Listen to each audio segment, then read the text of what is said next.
maanta waxay ahayd maalin taariikhi ah waxaa furmayay kalfadhigii toddobaad oo ah kalfadhigii ugu dambeeyey ee baarlamaanka labadiisa aqal oo muddaxileedkiisa uu dhammaanayo November sanadka haddaan ku jirno 2020 waxaana ahayd khudbadii ugu dambeysay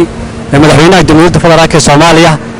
ee dastuuriga ahayd uu jeedinayay labada aqal maadaama muddaxileedkoodu uu sii dhammaanayo si loogu sugay madaxweynaha inuu la yimaado qorshe waddanka xaaladdu marayo ayuu madaxweynaha wuxuu ka jeediyay meesha khudbad aan la jaan qaadi karin dalka asagoo aan ka hadlin dhibaatooyinka taagan asagoo aan ka hadlin amniga waddanka 4 sano la joogay al-shabaab aan laga xoreynin asagoo aan ka hadlin dadkii lagu laayay shabeellada dhexe ee la xasuuqay khaatirta ahaa asagoo ka hadlin badii ummadda Soomaaliyeed oo mar walba dib loo dhigayo oo hadalkeeda uu soo qaadin asagoo ka hadlin doorashada waddanka ka dhacaysa iyo dowladda federaalka xiriirka ay leeyihiin asagoona ka hadlin arrimihii dastuuriga loo igmaday ee xildhibaanada federaalka ah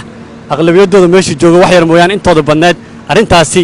aad bay u dhibsadeen waxayna ka hor imaadeen waxayna muujiyeen dareenkooda ah in dhibaatada ka socota iyo ciidamada lagu daadguraynayo dowlad goboleedyada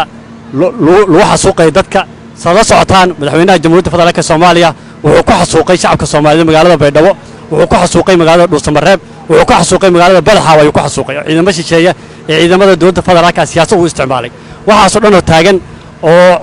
wuxuu dhibay muwaadin Soomaaliyeed oo Itoobiya gacan u gali ilaa hadda uu ka hadlin wuxuu ku soo daadguraynayaa Soomaaliya ciidamo nan amisoona mandheed ku joogin wuxuu isticmaalayaa dhaqaalihii iyo amnigii iyo awoodii dowladeed oo gabaabsi ah wuxuu isticmaalayaa in Soomaaliya ay ku laawato dagaal sokeeya waxaa maqan Somaliland waxaa maqan Puntland waxaa maqan Jubbaland waxaa maqan dowladda goboleedyada kala dowladda federaalka ayaa maqan maanta waxaa ka muuqatay meesha inay joogin hataa gudoomiyaashii baarlamaanka dowladda goboleedyada badankooda maan imaan kalfadhiga maanta waxay cadeynaysaa midnimada waddanka inay khatar ku jirto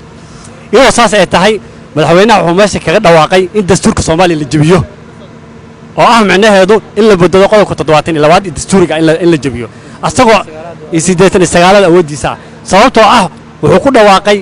Soomaaliya waa parliamentarian system wuxuu ku dhawaaqay in baarlamaanka la baabi'iyo oo shacabweyne ay cod u dareeraan iyadoo ognahay waddanka inuu al-shabaab uu haysto halkii lagu qaban waayay maanta aan ku qabanay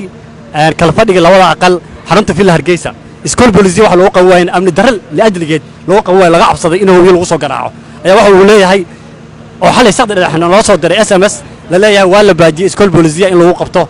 kalfadhiga labada aqal sababtoo ah arrimo amni iyo arrimo farsamo awgood taasoo ah iyadoo laga cabsanaya meeshaas in amni darro ay ka dhacdo iyadoo saas ay tahay muqdishu iskool booliis lagu shiri laayahay ayaa waxa uu leeyahay shacabweyne ayaa dareeraya codaynaya taasoo macnaheedu ay tahay extension ila aado la dheereysto dastuurka la bedelo loo gudbo dictatorship waddankana la geliyo xaalad khatar ah hadaladiisu waxa kamid ahaa oo laga dhadhansanayay in dastuurka jamhuuriyadda federaalka Soomaaliya ee ummadda ay ku heshiisay in la jabiyo taasoo Soomaaliya gelin karta dagaalka sokoeye dib u dhac ummaddu waxay ku heshiisay dastuurna waa heshiis